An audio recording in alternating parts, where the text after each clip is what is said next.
रातिरे किस टिके नदेले निद होनी एमती कहूथुवा प्रेमिकाटी जेतले तुमको धोखा दिए ना से आत्मा को बाधे हृदय को बाधे। प्रेम संपर्क गढ़ी उठी दी जन पक्षीर से पक्षी दी जन होती जाजपुर डिस्ट्रिक्ट। वर्तमान कहानी एमती जे झील जिते चाकरी पाइला पुओ को से हतादार कला से पुओ कौन कर पुओ निज जीवनटा को आत्महुति देदेला। भावतु गोटे कथा से गोटे धूप बेपारी तार जहा इनकम थिला से झील प्रति से सब इनकम सब इन्वेस्टमेंट कला झील को पाठ पढ़ेला पाठ पढ़े भल मनीषटीए कला।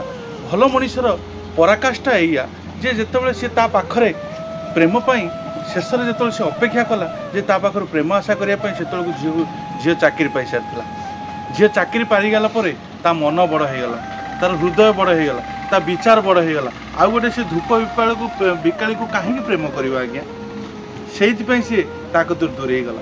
ये गोटे छोटिया कारण थिला से कारणटा ना हो स्वार्थ जो स्वार्थटी आजिका डेट्रे सबू प्रेमिका और प्रेमिक मानक मध्य एमिति भावे उत्तप्रोत भावे जड़ित जे ये स्वार्थ पाई एते बड़ बड़ संपर्क लिभि जाउची आ से संपर्कर मूल्य किछि भी रहुनी आ सेहितिपाई केवल से पिलाटी जीवन हरैदेला।